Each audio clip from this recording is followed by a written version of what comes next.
Engel. Think of You, le podcast de musique à l'image présenté par Antoine Leguerne et Raphaël Fruchard.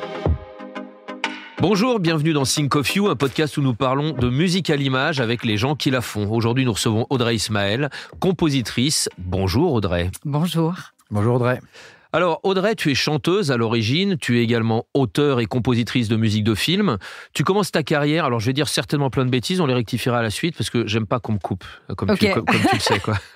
Donc tu commences ta carrière en tant que compositrice et chanteuse en créant le groupe Smoking Smoking avec Vanessa Philo. Cependant, tu as le droit de me couper quand même. Ça, c'est vrai. Pardon, ouais. Je valide à chaque fois du coup. Okay.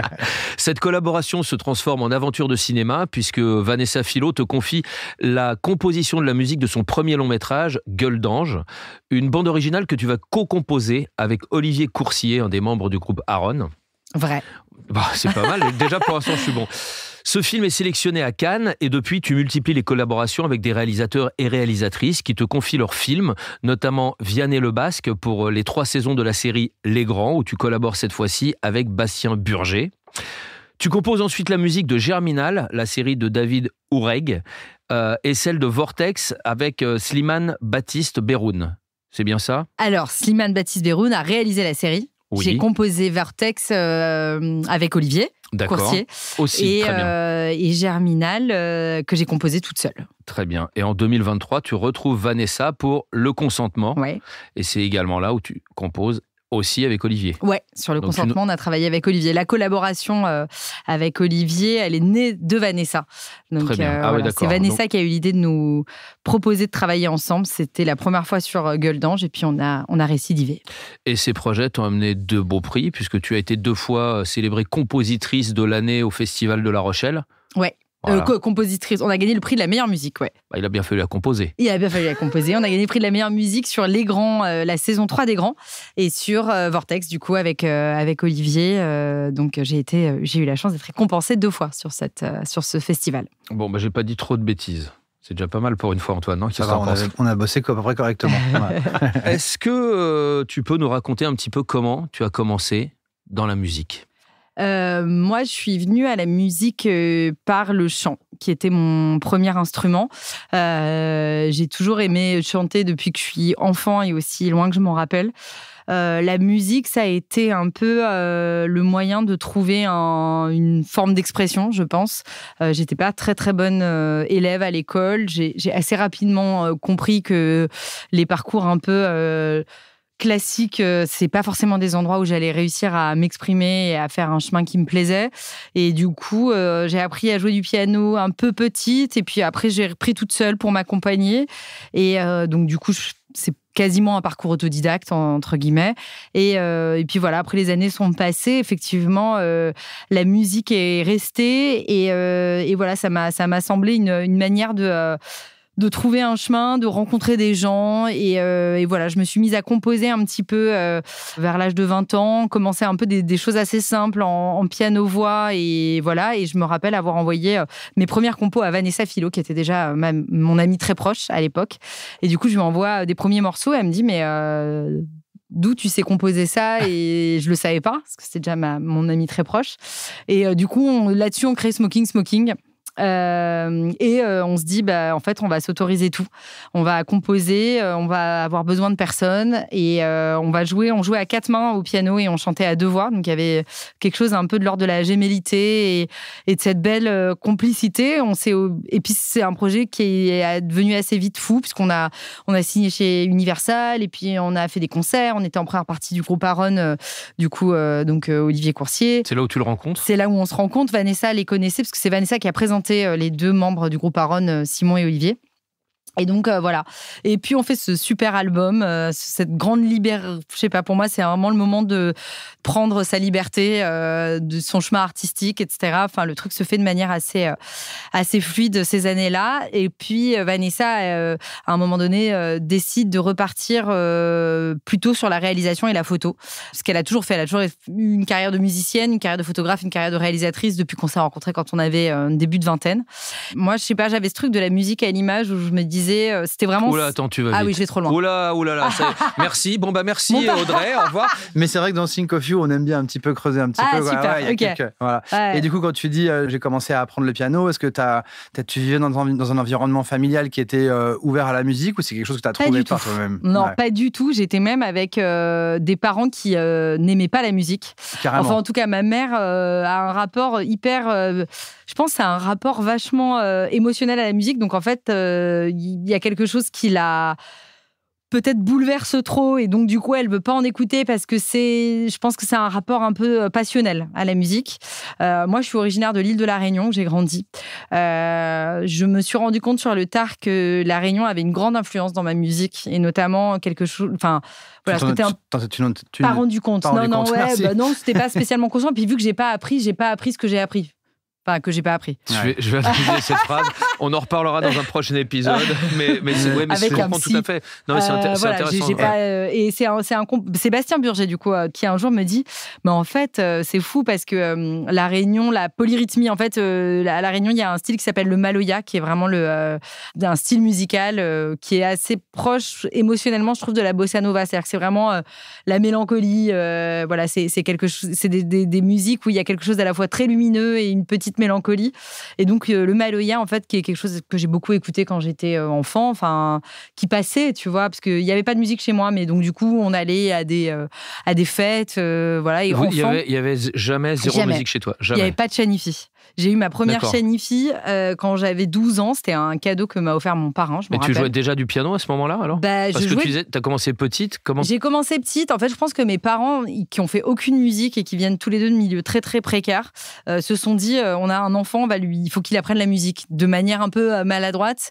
Et donc, ils ont acheté un piano dès qu'ils ont pu. C'est dingue, parce qu'ils c'est très bizarre. Aucune culture musicale, tu sais. Ah ouais. Absolument. Aucune culture musicale. Ma mère, elle écoutait Memory de Barbara Streisand et elle écoutait Claude François quand elle était petite. Et mon père écoutait pas de musique. Et du maloya quand même un petit peu, non? Pareil, c'était dans ma vie parce qu'on allait à des fêtes, à la Réunion, des baptêmes, des mariages. Et donc, il y avait du maloya. Et donc, cette spécificité, je me suis rendu compte que c'était en moi quand je me suis rendu compte qu'il y avait quelque chose de très polyrythmique dans ma manière de conceptualiser le rythme, toujours. Et en fait, c'est un jour Sébastien qui me dit, mais en fait, évidemment que c'est le maloya, évidemment que c'est cette musique-là qui en fait est rentrée en toi, voilà, sans que tu le conscientises. C'est rare comme parcours, ça. C'est des parents qui n'écoutent pas de musique, qui ne font pas de musique, qui t'achètent un piano. Bon, ils ont eu du pif, tu me diras. Ouais, ils m'achètent un piano un peu dans un truc... tu vois, ils commencent à gagner un peu leur vie et donc, qu'est-ce qu'on fait? Il faut que nos enfants fassent des études et qu'ils apprennent le piano. Enfin, mais vraiment de manière, effectivement, un peu instinctive. Et tu prenais des cours particuliers, du coup? Ou c'était il y avait un conservatoire ou... Non, pas du tout. Non, j'ai pris des cours particuliers de genre 7 à 8 ans, tu vois. Mais du coup, le piano est resté à la maison. Et après, à 15 ans, je me suis remise un peu toute seule. J'ai lâché. T'as lâché. Il y a eu une pause, mais du coup, il y a quand même... Enfin, quand tu as appris un instrument enfant, c'est comme une langue étrangère, il y a quand même quelque chose en termes même tu vois, de jouage.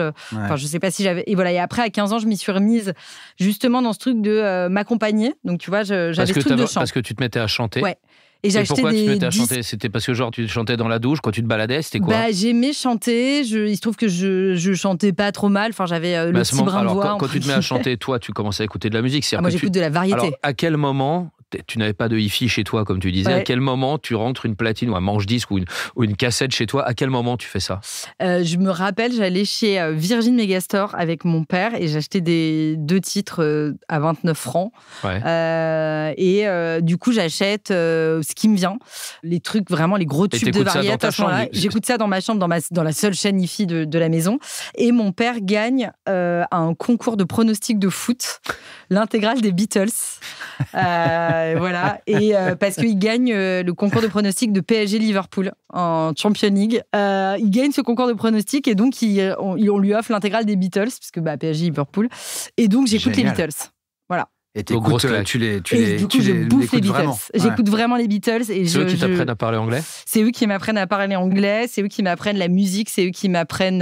Et c'est eux qui t'apprennent ce rapport entre effectivement l'harmonie et la mélodie. Et t'as pas l'apprentissage classique de la verticalité de la musique, mais plutôt une base harmonique avec un chant. Et donc tu t'accompagnes tout de suite piano-voix. Et puis c'est eux qui m'apprennent l'amour de la mélodie, je crois. Vraiment. L'amour de la mélodie. Alors...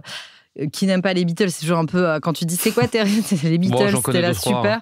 Ouais, mais enfin non, on veut pas les voir. Non. Ouais, je pense que c'est eux qui m'apprennent le sens de la mélodie et voilà, et mes chansons préférées, les chansons que je sur mon lit de mort, les chansons que j'ai écoutées dans tous les moments importants de ma vie, c'est des morceaux des Beatles. Et donc t'as déjà été sur ton lit de mort, effectivement, ça va être ça va être deep. Tu écoutes encore les Beatles aujourd'hui? J'écoute encore des Beatles et je suis allée voir Paul McCartney le mois dernier où j'ai emmené mon fils. C'était beaucoup trop fort pour lui, mais bref, je l'ai emmené, c'était pas du tout adapté parce que j'avais vu McCartney en étant enceinte et que j'avais envie de revoir Blackbird avec lui à mes côtés physiquement et plus dans mon ventre.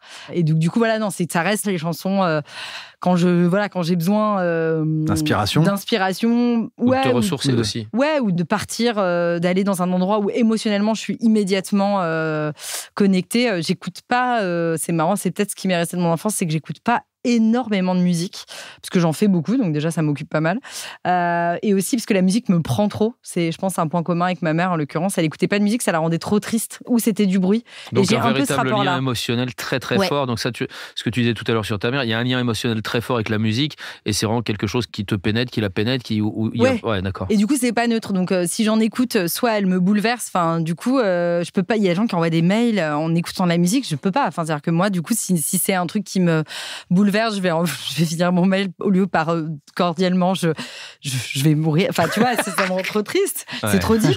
Et si c'est une musique qui me touche pas, c'est une musique qui m'emmerde. Donc du coup voilà, c'est très polarisé. Je suis quelqu'un d'assez polarisé. Attends, j'avais une question. Alors moi, puisque tu as été bouleversé parce qu'Audrey vient de te dire. Mais ce que je comprends, en tant qu'artiste, il est bouleversé. Moi, bien sûr. Moi, c'est pas du tout. Moi, je suis très terre à terre. Donc, le cinéma, dans tout ça, quand tu es à Lille, à La Réunion. À l'île de La Réunion, ouais. Parce que Lille, c'est un autre débat. Mais quand tu es à l'île de La Réunion, tu quittes l'île à quel âge d'ailleurs? Je quitte l'île de La Réunion. Je vis plus à La Réunion à partir de mes 6 ans. Ah oui. Et à partir de mes 6 à mes 13 ans, j'y suis la moitié de l'année. J'y suis énormément. Mon père bosse vraiment entre Paris et La Réunion. On y va parfois même 4 jours. Enfin, vraiment, j'y suis beaucoup. J'ai mes cousins là-bas. C'est vraiment mon identité jusqu'à mes 12 ans. Et c'est pas dur, ça, d'être moitié déraciné ou non, parce que c'était mon perso. Quand j'arrivais à Paris, c'était bien. C'était justement, je venais de ça. Et du coup, vu que j'ai grandi dans des quartiers un peu bourgeois où je me suis jamais sentie extrêmement bien, j'avais mon identité qui était ça. Et donc, du coup, je pense que c'était au contraire, ça a été plus dur quand j'ai plus ça. Ah oui, ok. Ouais, jusqu'à mes 12 ans et après j'y suis plus retournée pendant 25 ans, donc ça a été vraiment alors le cinéma là-dedans, est-ce que tu vas au cinéma, parce qu'on a parlé de la musique, comme on parle quand même de musique à l'image, tes parents n'avaient pas de culture musicale, est-ce qu'ils en avaient une cinématographique, et toi comment t'as découvert et quels ont été tes films inspirationnels? Alors mon père était un grand cinéphile, il aimait bien le cinéma, pas un grand cinéphile mais quelqu'un qui aimait vraiment ça. Donc voilà, parfois du coup ça a toujours été un partage, mais assez pas une cinéphilie très pointue du tout, plutôt une cinéphilie assez émotionnelle, et c'était des moments, les fameux dimanches soirs, on regardait les films tous ensemble, le film du dimanche, machin. Donc il y avait ça quand même qui a existé assez jeune. Moi j'ai vite eu un rapport très obsessionnel à certains films, mais je vais les citer, vraiment La Boom, Dirty Dancing, des films très voilà, tout ce dans un quoi peu comédie jouer, romantique déjà. Mais que des films où la musique est exactement. Et donc voilà, et tout ce dans quoi Sophie Marceau a joué, j'y suis allée vraiment aveuglément. Est-ce que tu penses que c'est ça ton point d'entrée entre la musique de film? Mais définitivement. Okay. Définitivement, parce que pourtant on est dans de la synchro, là on n'est pas dans de la composition. Non mais il y a quand même il y a beaucoup de synchro dans Dirty Dancing, non alors j'étais plus sur La Boom. Okay. Alors dans Dirty Dancing effectivement synchro, donc à fond.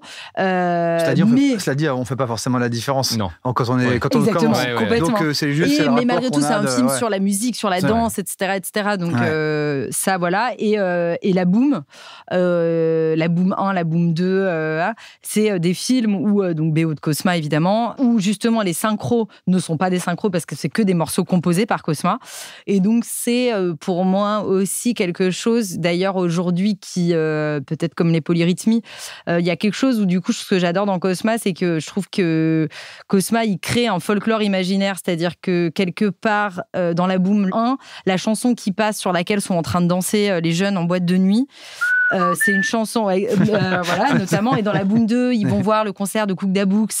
Et c'est un groupe qui joue sur scène. Et donc, en fait, ils proposent dans le film, dans l'histoire, dans le narratif, ils proposent ce groupe comme les rockstars du moment. Et en fait, les chansons sont faites pour le film, mais sauf que c'est tellement placé comme des tubes qu'évidemment, ça devient des tubes. Je trouve ça, c'est un génie marketing. Ce qui n'existe plus aujourd'hui, clairement. J'ai pas d'exemple en tête de films récents ayant fait ça. On va s'appuyer sur une grosse synchro pour soutenir le propos du film, en règle générale. Moi, j'ai pas ça en tête, objectivement. Bon, il y a un petit retour quand même des comédies musicales ces dernières années. Bon, c'est un petit peu différent. Je suis d'accord. Après, toi, on va y revenir aussi, mais toi, ça fait partie des choses que tu as aimé faire assez vite. Complètement. Mettre tes chansons et ta voix au service de la musique du film. Même si ça ne devient pas des tubes, forcément. Non, je comprends pas d'ailleurs, c'est pas des tubes. Non, mais effectivement, moi, au départ, venant du songwriting, Vanessa, elle va vers le cinéma et effectivement, elle me propose de travailler sur Gueule d'Ange et j'ai envie d'aller vers le cinéma parce que effectivement, donc je me suis rendu compte qu'aussi j'ai été très vite entourée plus de réalisateurs que de musiciens. Mais ça, c'est... Est-ce que les gens nous choisissent? Est-ce qu'on choisit les gens? Enfin, voilà. Il y a aussi une histoire de réseau. Comme tu disais, tu n'as pas fait de formation, tu n'as pas fait de formation classique. Donc, de facto, tu n'as pas rencontré un pôle de compositeurs, de compositrices et de musiciens. Absolument. Après, ton réseau s'affine. Mais si, effectivement, dès le départ, tu entres via notamment elle et tu côtoies des réalisateurs, forcément, ton réseau se tisse là-dessus. Tout à fait. Et effectivement, du coup, je suis, moi, vu que je suis musicienne, mais sans avoir, du coup, cette sortie du conservatoire, effectivement, je suis pas forcément ralliable à une famille de musique, ce qui est effectivement, c'est exactement ce que tu dis. Conservatoire ou jazz et musique au sens... quel que soit le chemin, mais c'est un chemin. Groupe, c'est un chemin. Exactement. Le groupe que tu as eu, c'était avec la personne qui est devenue réalisatrice avec qui tu as fait tes premiers films, exactement. Et puis, en fait, voilà, et Vianney, le basque que tu citais, c'est un pote aussi. Il bosse sur Les Grands. C'était il y a un peu plus d'une dizaine d'années. Et il me dit, tiens, j'arrive pas à trouver le bon truc là avec le compo avec qui je bosse. Est-ce que tu veux essayer de faire un morceau sur le générique? Et il me donne des refs. C'est une série Les Grands sur les adolescents. Moi, j'adore l'adolescence. C'est un endroit où t'es amoureux, tu vas mourir. Il y a un truc très passionnel. J'ai l'impression de mettre... À peine. Ouais, non, mais j'adore. Ces trucs très extrapolés. Ton fils n'est pas encore ado. Ouais, non, c'est pour ça que t'adores. Voilà, j'en suis certaine. J'ai pas du tout hâte. Mais donc, du coup, voilà, il y a un sujet. On partage cette nostalgie un peu de nos amours adolescents et tout avec Vianney. Et il me dit, ouais, c'est marrant parce qu'on se comprend bien émotionnellement là-dessus. Propose un truc sur le générique parce que j'ai du mal à trouver le truc avec le compositeur avec qui j'ai l'habitude de travailler. Et en fait, du coup, on propose un générique qui est le générique des Grands. Et d'ailleurs, qu'on n'a jamais retouché. C'est le MP3 que je lui ai envoyé. Je crois que c'est ce qui est devenu le générique des Grands. Et du coup, vu qu'on s'était bien compris, il me dit, est-ce que tu veux essayer le score? Et en fait, c'est vraiment... C'est fréquent, ce genre de choses. C'est arrivé dans pas mal de cas et de personnes avec qui on a discuté ici et ailleurs. C'est-à-dire que souvent, effectivement, tu as un réalisateur qui va appeler un compositeur parce qu'en général, la chose la plus facile à lui proposer à ce moment-là, quand il ne se sent pas très à l'aise, c'est le générique parce que c'est la chose sur laquelle il y a le moins d'incidence au départ. Et c'est vrai que très souvent, ça en arrive, comme dans ton cas, à s'ouvrir sur tout le reste du score. Parce qu'en fait, c'est un curseur haut, le générique. C'est-à-dire que c'est un moment donné où la musique, elle est pas... Il n'y a pas des dialogues, elle est pas on n'est pas dans... Parce que voilà, le truc du score, c'est aussi justement comment trouver la singularité tout en étant dans l'économie, tout en étant au service de l'image et de la séquence. Voilà. Et le générique, parfois, peut proposer une DA, l'ADN d'un film ou d'une série. Et derrière, en fait, c'est juste déshabiller ça. Le score. Et donc, du coup, quelque part, peut-être que pour convaincre quelqu'un qu'on a compris émotionnellement sa vision, le générique est une page blanche beaucoup plus... Moi, d'ailleurs, j'adore composer sur le scénario. Je propose souvent les choses dès le scénario et au final, parce qu'il y a encore toute cette page blanche, je me rends compte que le scénario, c'est un moment où le réalisateur, le film est encore qu'une vision dans sa tête, dans la mienne aussi, qu'une projection. Donc, il n'y a pas encore un truc où... Le champ des possibles est encore un petit peu plus... il est plus large et c'est un moment où on peut pousser les curseurs plus loin.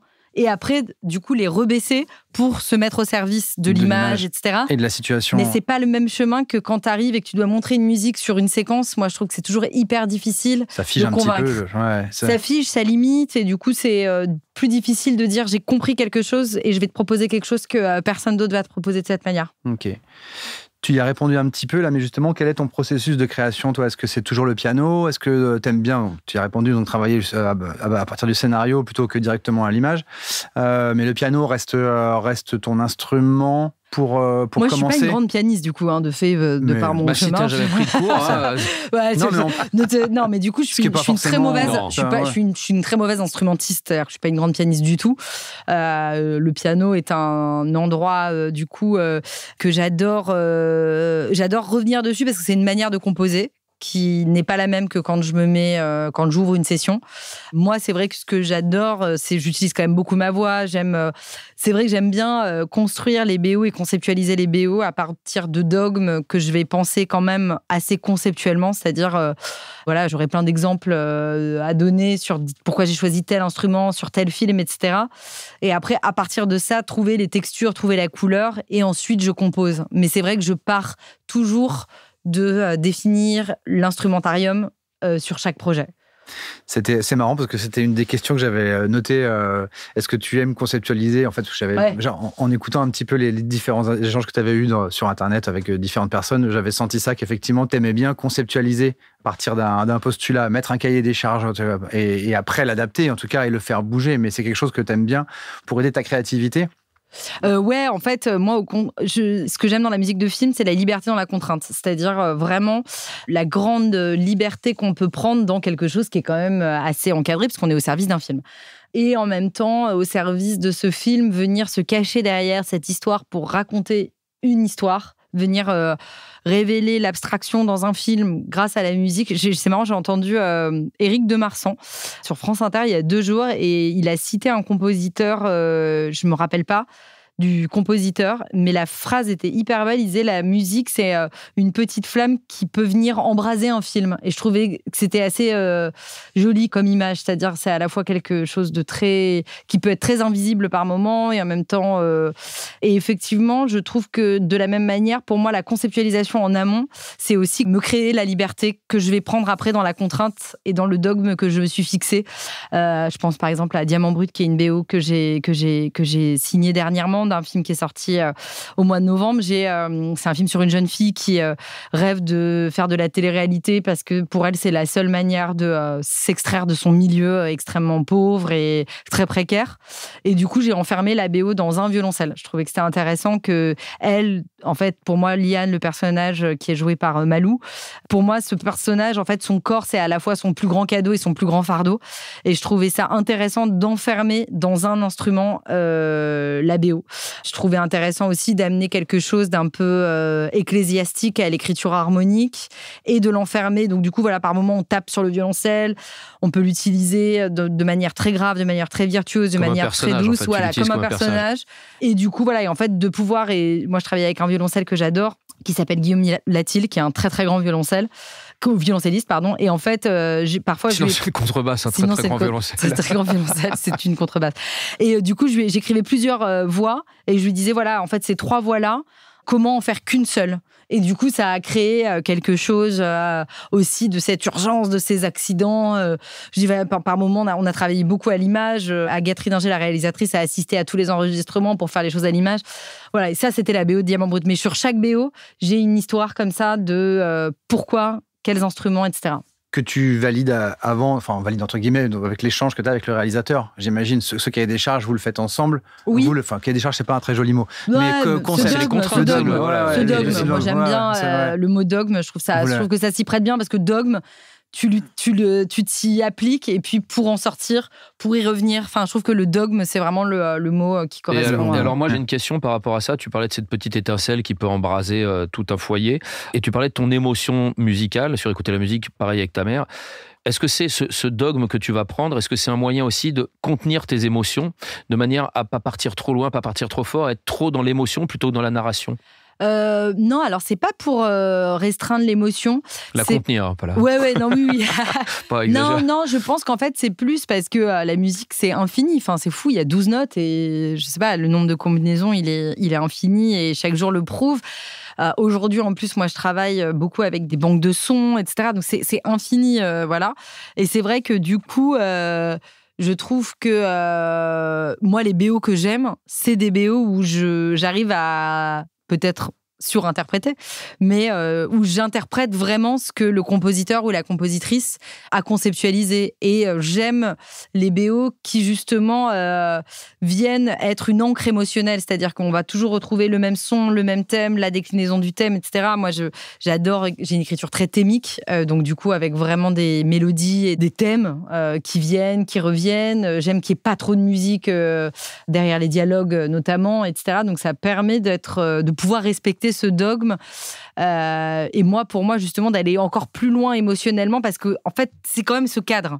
Et ce cadre, du coup, vu que tu peux pas utiliser un autre son que ça, avec ça, il va falloir pousser un peu les contours et voilà. Donner sa place à l'émotion. Tu parles de la mélodie, mais en écoutant tes BO, je trouve que tu fais autant attention à la matière sonore qu'à la mélodie quand même. C'est-à-dire que, bien sûr qu'il y a des mélodies, il y a des thèmes, mais je trouve que, en tout cas, l'instrumentation, et comme tu dis, la texture me semble aussi important que l'aspect purement mélodique. Oui, alors... Je dis des conneries, mais... Non, pas du tout. En fait... c'est moi qui dis les conneries. Excuse-moi. Pas du tout, parce que après, c'est des mélodies qui sont... C'est vrai que moi, j'aime bien les mélodies assez simples. C'est peut-être les Beatles, effectivement, qui restent... Enfin, même c'est loin d'être simple. Mais bon, passons. C'est un autre débat.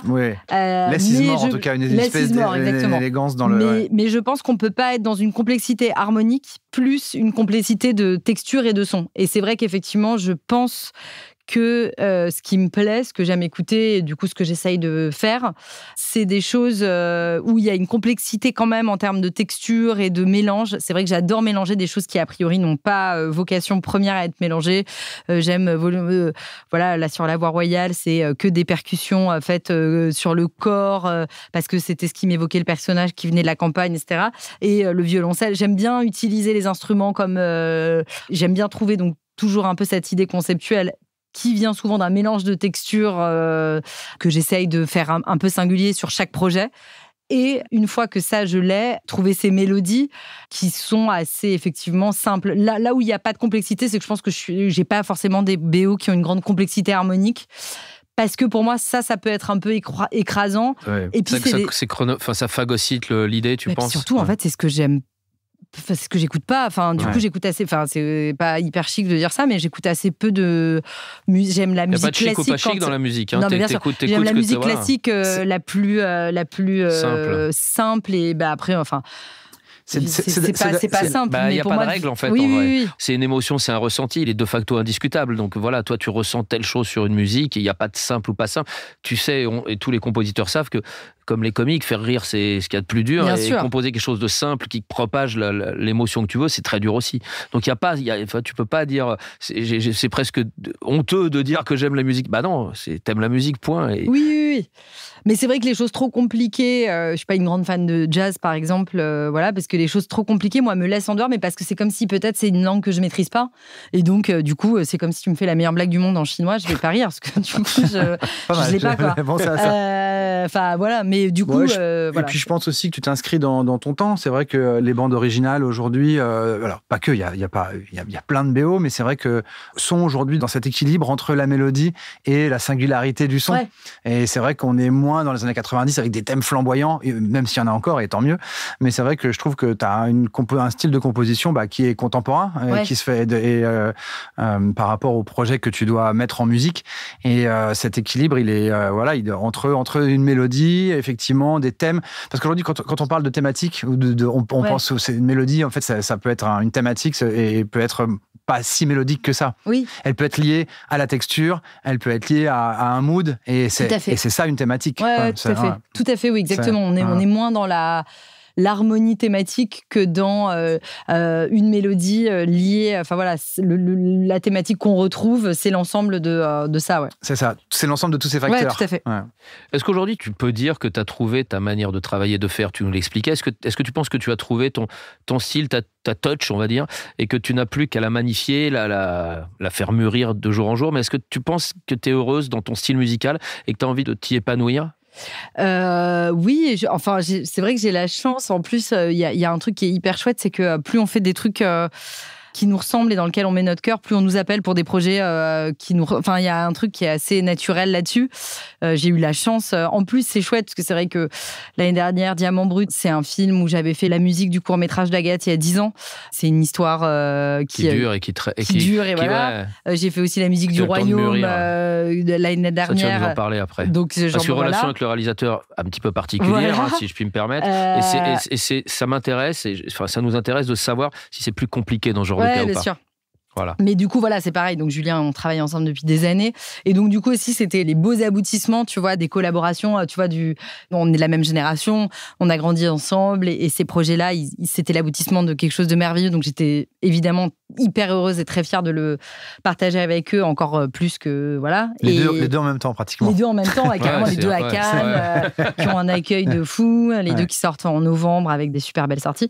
Et c'est vrai que les projets, là, je suis en train de travailler en ce moment sur un film qui s'appelle La Maison des Femmes, qui est un super film, le premier film de Mélisa Godet, et j'adore, et c'est sur la Maison des Femmes, du coup, dans le 93, et voilà, projet dément, et donc, du coup, aussi, je pense que des projets, aussi d'avoir envoyé ce signal de film indé, mais avec des mélodies et des scores qui sont quand même assez... Enfin, voilà, je pense que j'ai fini par envoyer un signal aussi, parce que j'ai des BO qui représentent bien mon travail aussi, je pense, dernièrement. Donc, et comme tu dis, c'est important, il faut que les projets s'alignent. C'est un alignement de planète entre le film, ce que tu es toi, et ce que tu peux dire, et ce que le film nécessite de raconter. Et là, tu as eu ces projets qui se sont alignés sur ce que tu voulais. Et qui envoient un bon signal. Germinal aussi, ça a été un moment un peu marquant dans ma carrière. Non, mais parce que effectivement, c'était Germinal. Parce que c'était une première grosse série que je faisais toute seule. Ouais, c'était fat. Hein. Et c'était fat, et c'est un truc d'époque et tout. Et David, le réalisateur, m'a fait confiance là-dessus. Entre-temps, on a fait Rivage ensemble. Et là, je travaille sur Anaon et il a 2 séries en 2025. Donc après, ça, c'est cool aussi. C'est que du coup, les collaborations continuent. Il y a des nouvelles personnes qui arrivent qui me proposent des super projets et des projets géniaux avec les gens avec qui je bosse. Tu as le temps de faire tout ça? T'arrives à trouver le temps de faire tout ça? C'est beaucoup quand même là. En plus, tu es très impliqué dans beaucoup de festivals, dans l'égalité entre hommes-femmes à ce niveau-là. Comment tu arrives à trouver le temps de faire tout ça? C'est de l'organisation. J'ai des projets aussi que je fais pas. Du coup, là, je parle des projets que je. Après, c'est des méthodologies de travail. C'est vrai beaucoup de collaboration aussi. Beaucoup de collaboration quand ça s'y prête. Des projets. Enfin, vraiment, ça. Il y a pas. Les projets m'arrivent. Il y a des projets où je me dis tiens, avec Olivier, ça va être génial. On va trop triper là-dessus. Il y a des trucs où je me dis c'est des films que j'ai envie de porter seul. C'était le cas de Diamant Brut cette année, d'un film qui s'appelle Marmaille, qui est un film réunionnais qui se passe à l'île de la Réunion. Du coup, j'avais envie évidemment de le faire seul parce que c'était naturel pour moi de revisiter un peu mon enfance là-dedans. Tu peux nous en dire un petit peu plus du coup sur Marmaille? Sur ce film, mais j'ai écouté la BO du coup. Ah bah cool, la BO du coup, c'est un jeune garçon qui est abandonné par sa mère et un frère et sa sœur qui sont confiés à l'ASE. Et du coup, j'ai fait une BO avec des instruments. Enfin, voilà, piano et violoncelle qui sont 2 instruments quand même, qui sont des instruments qui reviennent quand même, des gens, la personnification de l'instrument, des instruments qui reviennent souvent. Tu l'as personnifié tout à l'heure, le violoncelliste en violoncelle. C'est un petit flou, problème avec ça. Les barrières sont floues. Non, c'est des instruments avec lesquels j'aime beaucoup composer. Et du coup, j'ai utilisé que des percussions réunionnaises, du cayambe et roulaire et piquer, qui sont que des percussions réunionnaises. Donc, j'ai pu amener ce côté un peu ternaire, polyrythmique. T'es retourné là-bas pour enregistrer ou... Non, j'ai enregistré à Paris avec Nicolas Montazo, qui est un percussionniste que j'adore, qui est pas spécialiste de la Réunion, mais qui est spécialiste de tout, parce qu'il est trop fort. Il s'y est collé. Ouais, il est super fort.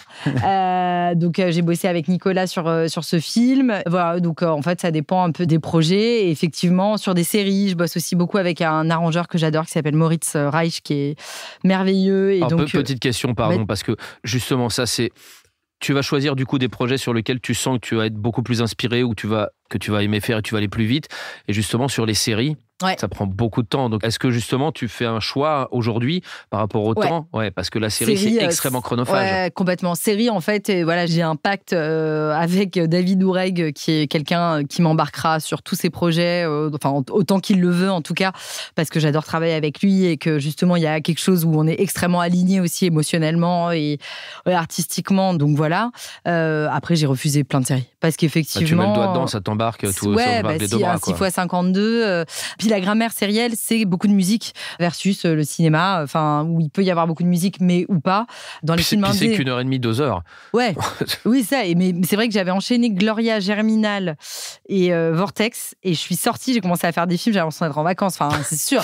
Bon, après, c'est très différent parce que, effectivement, c'est vraiment aussi chaque note. Il y a une autre exigence, et puis en production. C'est très différent. C'est des manières de travailler très différentes. J'aime bien avoir les deux, en vrai. Et qu'est-ce que tu préfères est-ce qu'il y en a un que tu préfères dans l'écriture, dans le... Moi, je crois que j'aime bosser sur des projets qui me plaisent, tu vois. Je dirais, en vrai, c'est vrai que le cinéma, il y a quelque chose de merveilleux, mais en fait un mauvais film c'est vraiment moins sympa qu'une bonne série, donc voilà, effectivement c'est vachement de la rencontre avec les réalisateurs et des projets et beaucoup des acteurs. Ça paraît bizarre de le dire, mais c'est quelque chose dont je parle souvent, et voilà, moi c'est mes inspirations absolues, c'est-à-dire que je suis avec eux pendant tellement... Alors là, explique-moi, comment tu travailles avec les acteurs sur la compo? Je travaille pas avec eux, mais je passe Ils sont chez toi. Ils sont chez moi pendant des mois. Comme le scénariste à qui on va dire réécris-le avec tel ou tel personnage. Ouais. Toi, quand tu sais qu'il y a tel ou tel comédien, tu vas déjà définir donc ton écriture de l'histoire, des personnages, et en fonction du comédien qui incarne tel ou tel personnage, ton écriture va évoluer. C'est plutôt que je peux pas travailler sur des projets avec des comédiens qui m'inspirent pas. Ou que j'aime. Ou que t'aimes pas. Mais il n'y en a pas que t'aimes pas. Non. Les comédiens, les comédiennes. J'ai travaillé, donc Le Consentement, La Voix Royale, Diamant Brut et Le Royaume sont 4 films sur des jeunes filles qui passent à l'âge adulte. Et je me suis rendu compte, c'est un hasard ou pas, en tout cas, hasard du calendrier, il se trouve que c'est quelque chose que j'ai adoré faire parce qu'il y a vraiment ce moment où la jeune femme devient femme. L'adolescence, tu en parlais tout à l'heure. L'adolescence, j'en parlais tout à l'heure. C'est un thème qui t'intéresse. Exactement. Et le parcours initiatique de jeunes filles qui sont plus tout à fait des enfants, mais sont pas tout à fait des adultes, il y a quelque chose que je trouve extrêmement bouleversant. Ils sont juste des ados, quoi. Ils sont effectivement à fleur de peau. Ils sont à fleur de peau, c'est ça. Si tu aimes ce passage-là à l'âge adulte comme ça, Mid-90s, tu as vu ce film? Non. Il faut que tu vois ça, absolument. Je regarderai, C'est le film de Jonah Hill. Ça se passe dans les années 90, dans le milieu du skate, et c'est vraiment ça, c'est le passage à l'âge adulte d'un jeune américain. Mais c'est magnifique, c'est hyper touchant et tout. Et c'est vrai que je trouve que c'est toujours quelque chose d'un peu particulier. Ça vient de la boum, ça peut-être. Mais peut-être que ça me vient de la boum, tu vois. Je l'avais pas, merci en fait. Je sais combien on vous doit, monsieur. Mais probablement que ça vient de la boum, de l'étudiante aussi, qui était un autre film. Non, mais c'est le même principe. C'est ça. Complètement, c'est passage à l'âge adulte. Tu es touché par ce moment-là et c'est drôle. Je refais un lien sans te faire une séance de psychanalyse. Je refais un lien avec ta maman et toi, où tu disais tout à l'heure, on est trop dans l'émotion dans la musique. Ta mère la refusait carrément. Et c'est ça, en fait. Tu te mets.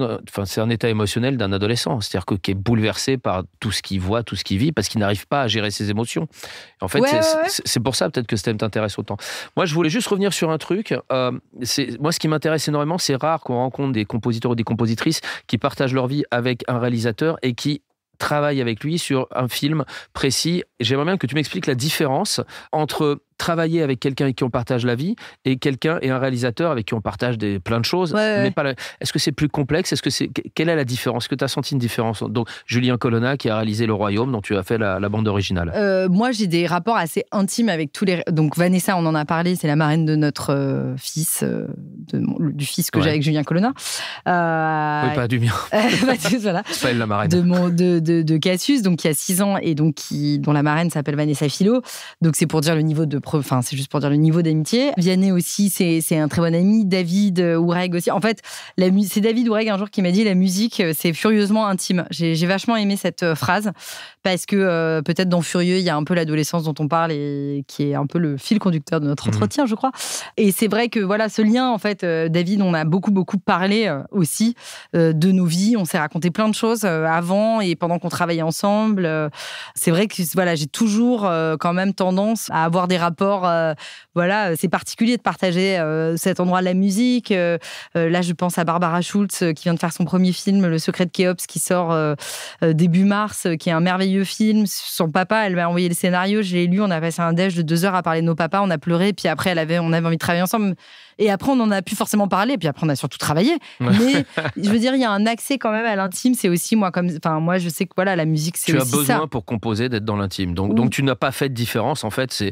t'as pas eu besoin de créer cet intime avec Julien, il y était déjà. Oui. Et voilà, c'est ça. Et donc après, voilà, avec Julien, c'est particulier, parce qu'on vit ensemble. Donc voilà, il y a. Mais tu fermais là, tu disais, là, tu m'embêtes pas. Non, mais tu m'embêtes pas. Je suis dans mon studio, j'aimerais te montrer après. Où il était beaucoup après, plus. C'est compliqué parce que Julien, il fait ce premier film qui est un film extrêmement intime, qui est un film sur son histoire à lui, qui est un film, qui est une fiction, mais quand même dans une arène qu'il connaît, qui est un film qui est très très intime. Et du coup, il fait ce film-là, et en fait, c'est tellement, moi je trouve ça tellement courageux. Il a fait un film tellement courageux et tellement beau que je peux pas lui dire attends, là c'est les horaires de bureau. Non, j'avais envie on a tout donné sur son film. On a tout donné, on s'en est à des soirées où le petit rentrait de l'école et on bossait jusqu'à minuit, 1h du mat, et le matin. Y a rien à manger, tais-toi. Et le matin à 7h du mat, j'ai réfléchi sur la queue, on va faire ça, et où j'étais comme ça avec un œil sur le front et un œil sur le menton. Attends, pas tout de suite, et en même temps c'est irrefusable parce que ce film est tellement beau. Je pense que s'il avait raté son film, ça aurait été plus compliqué. Ça aurait été plus compliqué. C'est ça. Mais alors, vraiment, vous n'aviez pas droit à l'échec. Je ne sais pas, je peux pas faire le scénario où Julien rate son film, mais le scénario où Julien a fait un film, moi j'ai vu les 20 premières minutes de son film, j'étais dans le train toute seule, je rentrais de Marseille parce que j'étais allée à un festival, et je vois les 20 premières minutes de son film et je fonds en larmes, et je me suis dit putain, il l'a fait ce con. J'étais beaucoup sur le tournage. C'est un moment qui était dessus en plus, donc c'était comme tous les premiers réalisateurs qui font leur premier film, Exactement. Bien sûr. Vous avez fait un deuxième bébé ensemble. Exactement. Et donc on avait déjà fait un bébé ensemble, et du coup on avait déjà vécu plein de choses, et donc voilà, ça n'a pas été toujours facile, mais c'est hyper beau, et de toute façon ça aurait pas pu être autrement que de partager ça.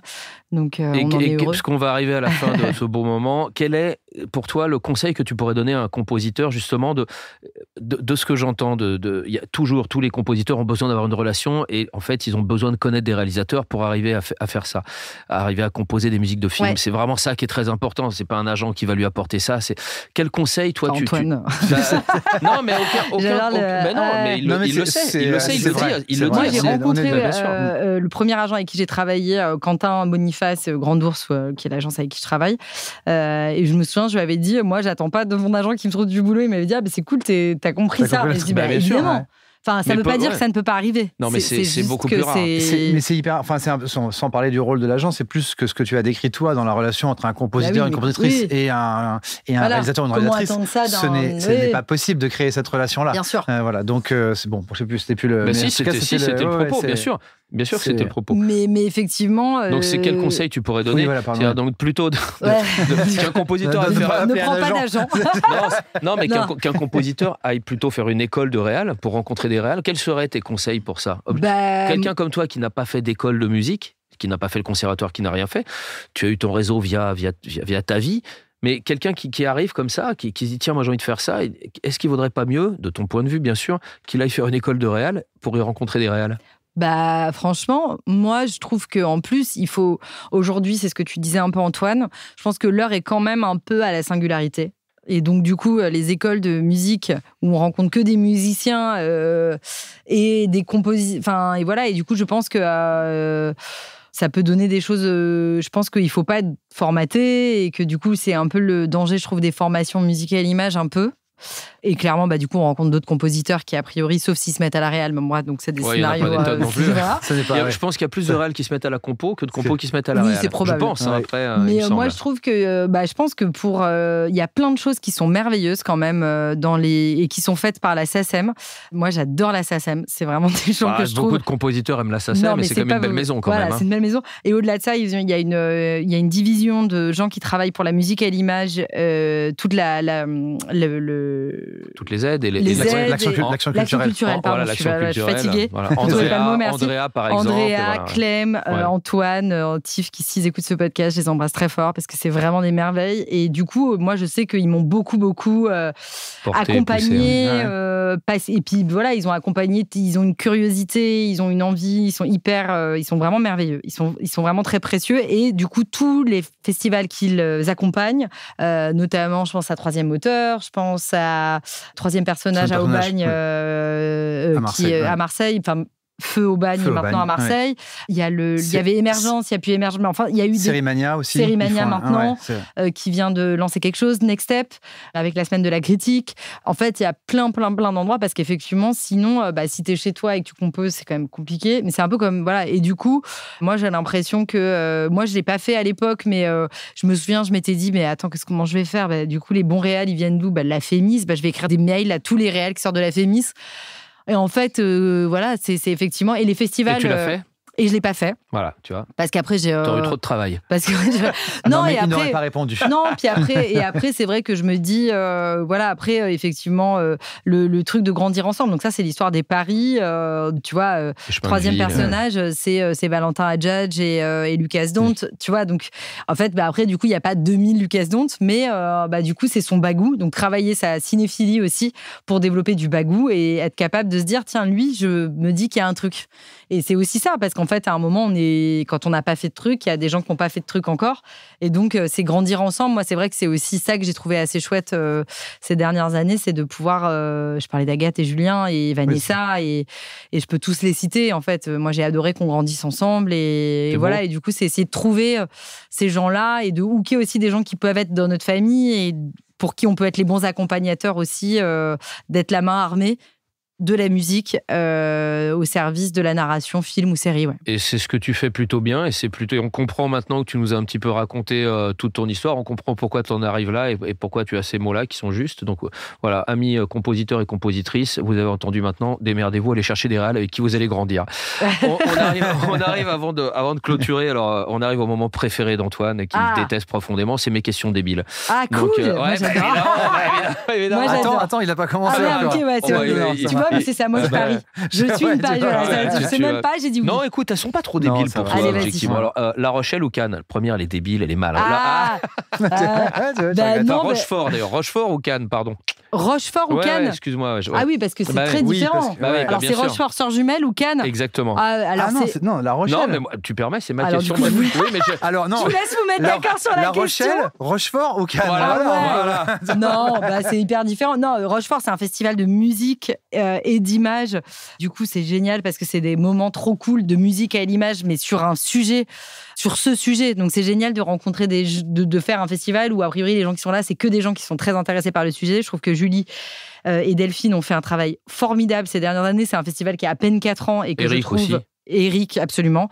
Ils ont fait un travail super tout en très peu de temps, tu vois. Donc, voilà, moi, j'adore ce que ça devient et je pense que c'est un rendez-vous. J'en ai loupé aucun. Donc, alors que j'ai loupé plein de festivals de Cannes déjà, parce que j'étais fanée. Piano ou corde? Piano ou corde? Ouais, c'est pas évident. Bah non, c'est pour ça que c'est des questions chiantes. Hein. Ouais, non, je sais pas, je dirais quand même piano parce que c'est mon... C'est le... C'est marrant, celle-là, je pensais que tu répondrais easy. C'est drôle, hein, comme quoi. Parce que piano, parce que si j'avais pas joué un peu de piano, tu vois, c'est comme ce serait un peu tuer le père, quoi. Du coup, si je disais pas piano. Donc tu dis piano. Je dis piano. Ok, piano. Opéra ou Wembley? Opéra ou Opéra ou Wembley stade? Concert, gros, énorme. Moi, c'est vrai que vu que j'ai plutôt des goûts assez populaires, je dirais plutôt Wembley, puisqu'au final, même si j'ai passé des soirées merveilleuses à l'opéra, c'est moins ma famille de musique. Les frères Galperine ou les frères Jacques? J'adore les frères Galperine. Ils sont hyper forts. Pour moi, c'est les best. Pour moi, c'est les best de notre corporation. Enfin, pas les best parce que ce serait mais en tout cas, ils sont très forts. Je trouve qu'ils sont hyper forts. Et j'avais interrogé Evgeny moi-même, où j'avais pris votre place pour poser des questions dans une chronique que je faisais sur la musique de film. Déjà, il faudrait raser les cheveux pour prendre notre place déjà. Voilà, exactement. Déjà, faut commencer par ça. Et j'avais adoré la manière dont il parlait, Evgeny. Enfin, en plus, bref, j'aime beaucoup leur travail. Et alors, la petite dernière pour te fâcher quand tu rentreras à la maison, fromage corse ou Saint-Nectaire? Fromage corse, sinon Julien écoutera. Au cas où Julien écoute ce podcast jusqu'au bout. Écoute, Audrey, un immense merci à toi. Merci à vous. Voilà, et d'avoir participé, d'avoir répondu aussi intimement à nos questions. C'était adorable. On a passé personnellement un très bon moment. C'est pas mal. Merci. Merci à toi, bisous.